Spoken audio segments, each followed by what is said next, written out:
simplificando a divina vontade.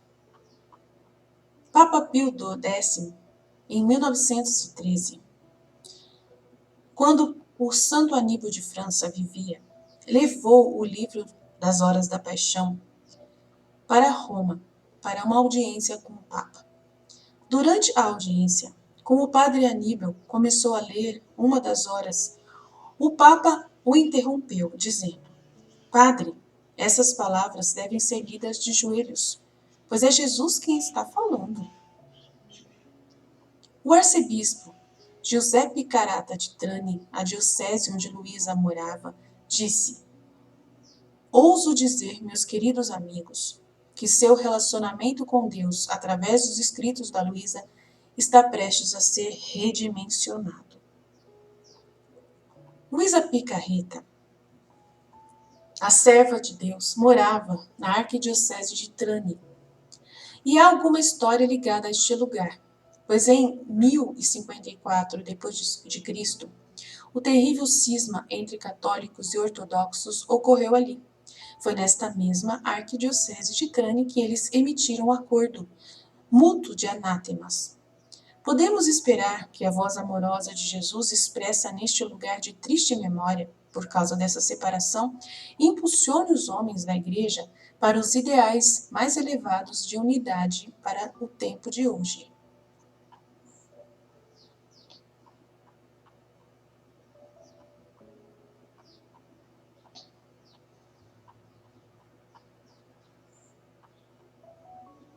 Neste livro, há algumas mensagens de Jesus, apenas seções. A razão é a parte do relato autobiográfico de Luísa dos seus primeiros 16 anos, o volume 1, que não tem data, que é referente ao casamento místico e à recepção do dom da divina vontade.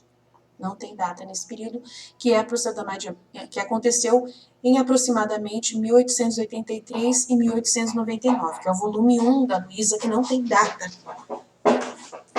E os que tiverem data é o que aproximam que são volume 2 em diante, até o 36.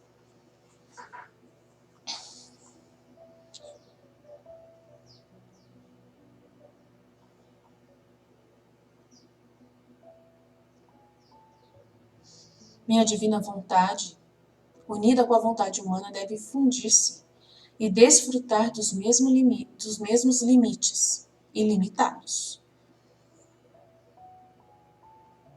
Viver na minha vontade é a maior glória que as pessoas podem me dar. Esta última pincelada que minha mão criativa dará a todas as pessoas do mundo, para transformá-las à minha semelhança. Ainda não é conhecida esse método de Jesus, somente através do livro da Luísa Picarreta, Livro do Céu.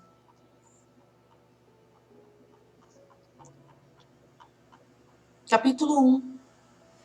Padre Pio foi contemporâneo da época de Luísa Picarreta, da mesma região também da Itália. E eles se corresponderam. Ele tinha uma grande consideração por ela, referindo-se a ela como aquele anjo de Corato. Pouco antes de sua morte, em 1968, São Pio fez uma previsão sobre a influência futura dos escritos de Luísa. Ele disse: o mundo vai ficar cheio da Luísa, de Luísa. O terceiro milênio verá a luz vinda da Luísa Picarreta.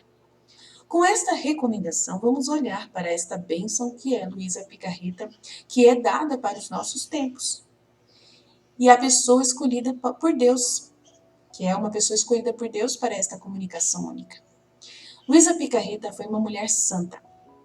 O Vaticano examinou a sua vida e os seus escritos e não encontrou realmente nenhum defeito neles, dando para ela o nome de serva de Deus. Em 1994, o título de serva de Deus. Em 1994 foi aberta a sua causa de beatificação, para se tornar uma beata da Igreja. Depois de ler seus escritos, verá como Luísa é mais especial do que qualquer outra santa, porque a sua vida marca uma viragem na história da humanidade. Luísa viveu 82 anos, entre 1865 a 1947. E durante 60 anos teve um contato íntimo com Deus. Desde a idade de 12 anos, ela ouviu Jesus falando e ensinando-a. e desde a adolescência ela teve visões. Durante anos, Luísa escreveu tudo o que Jesus lhe comunicava. E é disso de que se trata este livro, com o objetivo de dar a você o essencial dessas mensagens. O significado da experiência de Luísa é que Deus explicou como deseja restaurar a Terra, como ele deseja cumprir um plano original feito para a humanidade e nos elevar ao nosso pleno potencial. E isso apesar de ainda termos pecado original. Como vemos no livro de Gênesis, Deus criou o universo e depois a humanidade. E nós somos as únicas criaturas na Terra com uma alma imortal, destinadas a uma vida após a morte. Realmente, existiram dois pais originais, Adão e Eva, a quem conhecemos. E eles realmente viveram uma vida de bem-aventurança espiritual e proximidade antes do pecado. Mas eles foram colocados a um teste, à prova, e falharam. E assim seus dons espirituais foram perdidos. O principal dom espiritual que Adão e Eva desfrutaram e perderam foi o dom da divina vontade, o desejo, de Deus sobre eles. Deus havia compartilhado sua própria vida íntima com eles. Deus, que é uma trindade em três pessoas, opera com sua divina vontade. As três pessoas têm essa vontade em comum e, portanto, existem em perfeita harmonia e compartilham o amor perfeito. A segunda pessoa da Trindade, a quem chamamos o Filho ou o Verbo, Jesus Cristo, entrou na criação. Ele continuou a compartilhar a vida nessa vontade divina e vivia silenciosamente como Deus e como homem, tendo natureza humana e, ao mesmo tempo, natureza divina.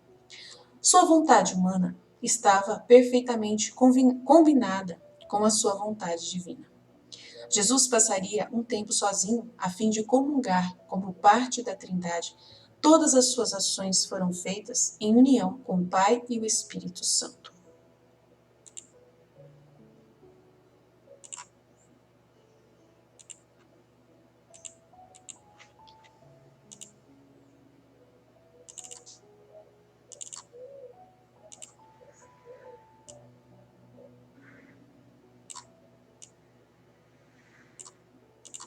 Esta é a Luísa Picarreta, para quem não conhece.